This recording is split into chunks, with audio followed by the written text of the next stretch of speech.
Hi hello నమస్తే. నేను మీ Chandrakala. Welcome to our channel Kalas kitchen and blogs. నేను ఏ రెసిపీ చూపించబోతున్నానో మీకు ముందే తెలిసిపోయి ఉంటుందండి, ఎందుకంటే నేను స్క్రీన్ మీద ఇచ్చేసాను కదా. సో నేనైతే ఫస్ట్ స్టార్టింగ్లో వీడియో తీయడం అయితే మర్చిపోయాను. సో నేనైతే కజ్జికాయల కోసం గోధుమ పిండి అయితే యూజ్ చేస్తానండి. గోధుమ పిండిని ఇలా ఉండలుగా చుట్టుకొని మనం చపాతీలు అయితే ఎలా చేస్తామో సేమ్ అదే విధంగా మనం చపాతీ అయితే చేసేయాలి. బట్ మ్యాక్సిమం మైదా అయితే యూజ్ చేస్తారు, బట్ నేనైతే గోధుమ పిండి అయితే యూజ్ చేస్తానండి ప్రజెంట్.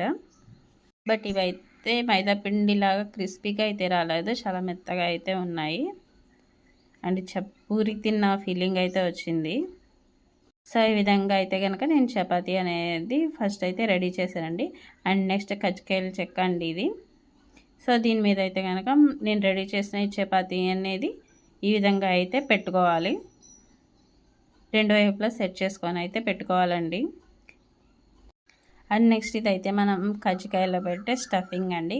సో దీనికోసం అయితే నేను వేయించిన వేరుశనగ పప్పు, వేరుశనగ గుళ్ళు వేపించి కొబ్బరి, యాలకుల పొడి, బెల్లం అయితే మిక్స్ చేస్తానండి. ఫస్ట్లో నేను వీడియో తీయడం అయితే నాకు కుదరలేదు.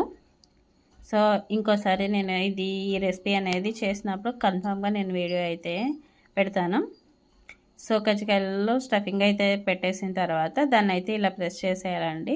చేసేసిన తర్వాత ఎక్స్ట్రా ఉన్న పిండిని అయితే ఈ విధంగా అయితే రిమూవ్ చేసేసి ఈ విధంగా ప్రెస్ చేసేయాలి. సో ఈ విధంగా ప్రెస్ చేసేసిన తర్వాత నిదానంగా వాటిని అయితే కనుక ఓపెన్ చేయాలి. సో ఈ విధంగా అయితే మనకి వచ్చేస్తుంది. అండ్ ఎక్స్ట్రాస్ ఏమన్నా ఉంటే కనుక నేనైతే హ్యాండ్తో అయితే తీసేసానండి. సో ఈ విధంగా అయితే కనుక మనకి నీట్గా అయితే వచ్చేస్తుంది. ఈ విధంగా నేనైతే తీసేస్తున్నాను. ఇలా అయితే మనకి రెడీ అయిపోయిందండి. అదేవిధంగా మనం కొన్ని ఫస్ట్ రెడీ చేసి అయితే పెట్టుకోవాలి.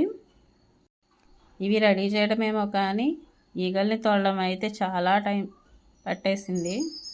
సో అవన్నీ రెడీ చేసుకున్న తర్వాత ఆయిల్ అనేది వేడెక్కేసిన తర్వాత ఈ విధంగా కజ్జికాయలన్నిటిని అందులో అయితే వేసేయాలి.